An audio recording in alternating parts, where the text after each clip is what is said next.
Clock wise massage ಮಾಡೋದನ್ನ ಹೇಳ್ಕೊಡ್ತೀನಿ. Slow ಆಗಿ ಮಾಡಬೇಕು. 3 ಟೈಪ್ ಆಫ್ ಮಸಾಜ್ ಇದೆ. ವಿತ್ 1, 2, 3ಗೆ ಇವತ್ತಿನ ತರಗತಿಯಲ್ಲಿ 1 ಟೈಪ್ ಆಫ್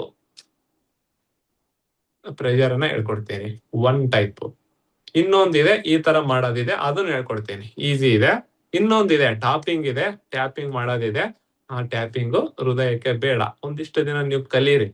ಇದನ್ನ 4 ಜನಕ್ಕೆ ಮಾಡ್ತಿರಲ್ವಾ, ರೂಢಿ ಬೀಳುತ್ತಲ್ವಾ, ಅವಾಗ ಏನ್ ಮಾಡ್ಬೇಕು, ಟ್ಯಾಪಿಂಗ್ ಮಾಡೋದಿದೆ, ಪುಷ್ ಅಪ್ ಮಾಡೋದಿದೆ, ಮತ್ತೆ 5 ವಿಧದಲ್ಲಿ ನೀವು ಹೃದ್ ಮರ್ಮವನ್ನ ಆಕ್ಟಿವ್ ಮಾಡೋದಿದೆ. ನೀವು 5 ಹೇಳ್ಕೊಟ್ಬಿಟ್ಟಾಗ 1 ಮಾಡಲ್ಲ ಅಥವಾ ಸರಿಯಾಗಿ ಮಾಡೋದಿಲ್ಲ. ಹಾಗಾಗಿ ಹೇಳ್ಕೊಡಬಾರ್ದು ಅನ್ನೋ ದೃಷ್ಟಿಕೋನ ಏನಿಲ್ಲ, ಹೇಳ್ಕೊಡ್ತೀನಿ. ಗೊತ್ತಿರೋದನ್ನ ಡೀಟೇಲ್ ಆಗಿ ಹೇಳ್ಕೊಡ್ತೀನಿ. ಆದ್ರೆ ಇವತ್ತಿನ ತರಗತಿಯಲ್ಲಿ ಜಸ್ಟ್ 2 ಮರ್ಮವನ್ನ ಹೇಳ್ಕೊಡ್ತೀನಿ. ಅದನ್ನ ಮಾಡಿ. ಒಂದು ಮರ್ಮ ಈಸಿ ಇದೆ, ಇದನ್ನೇ ಮೊದಲ ಬಾರಿ ಹೇಳ್ಕೊಡ್ತೀನಿ. ಫಸ್ಟ್ ಗೆ ನೀವ್ ಏನ್ ಮಾಡ್ಬೇಕು, ಪೋಯಿಗಾಯಿ ಕಾಳಮ್ಮನ್ನ ಮಾಡ್ತೀರಿ. ಅದಾದ ನಂತರ ನಿಮ್ಮ ಕೈಯನ್ನ ಕಟ್ಟಿ ಈ ತರ ಬಲಭಾಗದಲ್ಲಿ ಒಳಗೆ ಇರಬೇಕು, ಎಡಭಾಗದಲ್ಲಿ ಹೋಗ್ಬೇಕು. ಎಷ್ಟು ಕೆಳಗಡೆ ಬರುತ್ತೆ ಕೆಳಗಡೆ ಮಾಡಿ. ಹೀಗೆ ಕಾಣಲ್ವಾ, ನಂದು ಲ್ಯಾಪ್ಟಾಪ್ ಸರಿ ಅಲ್ಲ, ಇದು ಟ್ಯಾಬ್ ಅಲ್ಲ. ಎಷ್ಟು ಆಗುತ್ತೆ ಅಷ್ಟು. ಈ ತರ ಕೈ ಇರುತ್ತಲ್ವಾ, ಈ ತರ ಕಟ್ಟಿ, ಈ ತರ ಲಾಕ್ ಹಾಕಿ.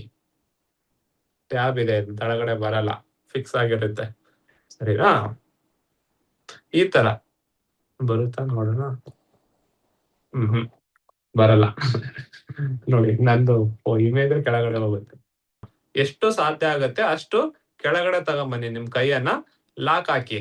ಲಾಕ್ ಹಾಕ್ಬಿಟ್ಟು ನೇರವಾಗಿ ನಿಮ್ಮ ಬೆನ್ನೆಲುಬಿರ್ಲಿ ನಿಧಾನವಾಗಿ ನೀವು ಕಣ್ಣು ಮುಚ್ಚಬೇಡಿ. ನಾನು ಹೇಳೋದನ್ನ ನೋಡಿ. ಬೇರೆದವ್ರೆಲ್ಲಾರು ಏನ್ ಮಾಡ್ಬೇಕಂದ್ರೆ ಕಣ್ಣನ್ನ ಮುಚ್ಚಬೇಕು. ಸರಿನಾ?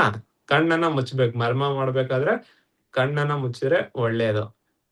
ಏನ್ ಮಾಡ್ಬೇಕಪ್ಪ ಅಂದ್ರೆ ಹೀಗೆ ಲೂಸನ್ ಮಾಡಿ. ಹೀಗೆ ಮೇಲೆ ತಗೊಂಬನ್ನಿ ನೀವು ಕೈಯನ್ನ. ಲೂಸ್ ಮಾಡಿದ್ರಲ್ವಾ, ಹಾಗೆ ಸ್ಲೋ ಆಗಿ ಕೆಳಗಡೆ ಬನ್ನಿ. ಕೆಳಗಡೆ ಬರ್ತಾ ಬರ್ತಾ ಬರ್ತಾ ಈ ಕೆಳಮುಖ ಪ್ರೆಷರ್ ಕೊಡಿ. ನಿಮ್ಮ ಕೈಯನ್ನ ಕೆಳಗೆ ಹೀಗೆ ಕೊಟ್ಟು ಏನ್ ಮಾಡ್ಬೇಕು, ನೇರವಾಗಿ ನಿಮ್ಮ ಕುತ್ತಿಗೆ ಇರಲಿ. ಪ್ರೆಷರ್ ಹೆಂಗ್ ಕೊಡ್ಬೇಕಪ್ಪ ಅಂದ್ರೆ ಆ 2 ಕೈಯನ್ನ ಹೀಗೆ ಒಳಗಡೆ ಹೋಗ್ಬೇಕು, ಒತ್ತಬೇಕು. ಒತ್ತಿ ಸ್ಲೋ ಆಗಿ ಬಿಡ್ಬೇಕು. ಎಷ್ಟು ಬಿಡ್ಬೇಕಪ್ಪ ಅಂದ್ರೆ ಪೂರ್ತಿ ಲೂಸ್ ಆಗ್ಬೇಕು. ಎಸ್, ಈ ತರ ನೀವು 3 ಟೈಮ್ ಮಾಡ್ಬೇಕು. ನಿಮ್ಮ ಲಿವರು ಈಟು ಕೋಲ್ಡ್, ನಿಮ್ಮ ಹಾರ್ಟ್ ಈಟು ಕೋಲ್ಡ್ ಎರಡಕ್ಕೂ ವರ್ಕ್ ಆಗುತ್ತೆ. ಸರಿನಾ? ಆದಷ್ಟು ಲೂಸ್ ಅನ್ ಬಿಟ್ಬಿಟ್ಟು ಕೆಳಗಡೆ ಕೈಯನ್ನ ಜಸ್ಟ್ ನಿಮ್ಗೆ ಎಷ್ಟು ಸಾಧ್ಯ ಆಗುತ್ತೆ ಅಷ್ಟು ಪ್ರೆಸ್ ಮಾಡಿ ಮತ್ತೆ ರಿಲೀಸ್ ಮಾಡಿ, ಮತ್ತೆ ಪ್ರೆಸ್ ಮಾಡಿ ಮತ್ತೆ ರಿಲೀಸ್ ಮಾಡಿ. ಇದು ಸರಳ ಮೆಥಡ್, ಆರಾಮಾಗಿ ಮಾಡ್ಬೋದು. ಸರಿನಾ? Yes, okay.